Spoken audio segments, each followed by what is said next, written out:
Hey guys, we're back again with our third video about pad work. So in our series of pad work, the first one we talked about hitting pads, what the purpose is behind it, what your intention should be. In the second one, we talked about being a pad holder, helping your teammate with fight IQ, etc. So now in this video, we're going to talk about how it all comes together. So it'll be a little shorter because we covered a lot of those details in the other videos, but now we want to demonstrate like how does it all work together in the framework of training and for a fight. Yep. So um, overall, what's happening when you have two people working together with the pad work is when you are hitting, you're working on offense. When you're holding, you're working on defense. So we talked about this with the holding. You should stay in your fight stance. You should be there holding to absorb the shock. So you're there also practicing for yourself. When you're offense, that one's self-explanatory, right? Yeah. But then there's a chemistry between the two of these things, offense and defense. Now we can start stimulating it like kind of like a fight. I like to relate it to sparring. We're kind of play sparring when it comes to pad work. Yeah, I would almost like it's a conversation you're having between you and your holder. You know, the hitter and the holder are having a conversation. You're flowing.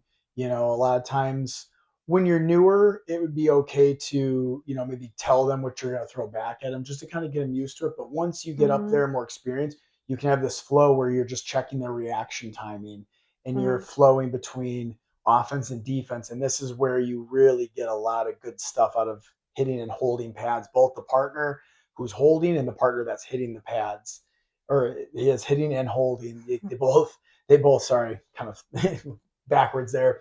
They both get a lot out of the video, the training, so it's good. I love that you said conversation because that's exactly what it's like. I would say, like you said, for beginners, just practice the basics first, like we've talked about in the other videos, so you can work your way up to the rhythm and the chemistry. But once you are at a little bit of a higher level, now we're talking about like checking reaction times, what our response is like. I know for me, I like to see like three different elements within it. I like to obviously have offense. My pad holder is calling realistic fight IQ things, but also making me defend.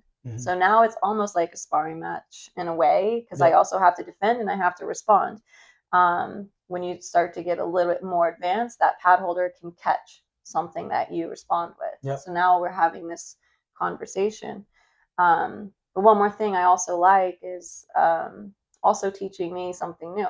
you know, so we have a trainer at our gym, Kaunar. I just had this pad session yesterday where I was describing this to Ian just a few moments ago. A lot of times he'll hold really great things for me.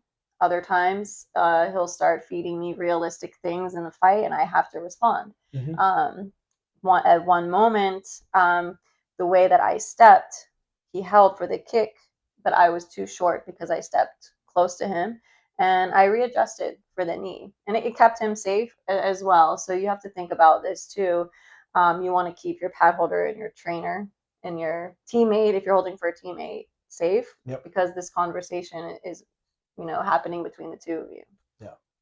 Yeah, and I also like to add that, like, learning, it's a conversation, but it's a conversation with somebody you trust, because now you're freestyle, like we talked about freestyle pad holding, where like you're not always going to be told what to throw, so you have to trust the range you're at. Your partner has to trust the range that they're holding the technique at. And sometimes, like you said with Count R the other day, like you guys adjusted, and he knew, it's like you both recognize the range you're at and what's probably going to get thrown at that range. That's another big thing, is understanding the range and what technique you're going to throw at that range. And if the holder and the hitter both know that, then the pad holding can just keep flowing. It's just this continuity, just like fighting is. It's a continuity, it's a flow, it's a conversation with you and your partner. I always like to use that conversation. It's who can form the best sentence, who can take the words and form the best sentence out of the conversation. Yeah. So like based off of that example I just gave, he Mhm. was reading me because Mhm. he adjusted the pad to catch the knee instead, Mhm. and then threw something back at me where I had to defend. Yep. So like now we're having this conversation back and forth, and we trust each other. So that's like where like you start seeing chemistry with your pad holder. Yep. Um, And this is for like really more advanced we're speaking on right now. mhm, This isn't for like more beginners. Beginners yeah. might have to kind of gradually work into it, maybe keep a certain Mhm, combination you work with, figure out your rhythm, figure out your flow before you start just going into like throwing freestyle stuff mhm. and techniques. And I think to get to the bottom of what we're saying is like being mindful. So like even when you are like a beginner and you're working on these things, be mindful of fight IQ. Mhm. What makes sense in the range, focus on that, and Yeah. then the person hitting, be aware of your positioning. And that's where you can start to build the foundation to work up to the levels we were talking about. Yeah, and also, lastly, I would like to add, like, sometimes just shadowing the technique, like, for Mm-hmm. example, if my pad holder throws a kick and I lean back and his body's exposed, don't kick him full power. He's not there to hold the pad. Just show it. Show the technique. Have the control.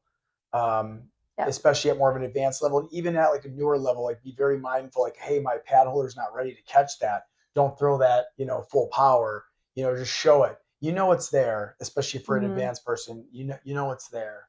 Yeah, both of you probably know it's also like a relationship too. So you again, you don't want to hurt your pad Yeah. holder, your teammate, whoever it is. If you do, who are you gonna train with tomorrow? Yeah, it's a trusting conversation with a friend, basically, is how Yeah, I like to sum it up. yeah. So then, like, once you understand this rhythm, this conversation back and forth, then you start to understand a little bit more what the conversation is like in the fight. So that's where like all these little pieces start coming together. And you build that reaction timing. So Hmm. when those techniques start to happen, sometimes you don't have time to think in the ring. You could hesitate then. So Hmm. at this moment, then that reaction comes in. That muscle memory takes over. Yeah, yeah, absolutely. Yeah, well, that's it. So that completes our series on pad work. We have some other really interesting stuff coming up soon. If you have any questions, as always, you can comment. Subscribe and like, and stay tuned for more. Yeah, see you.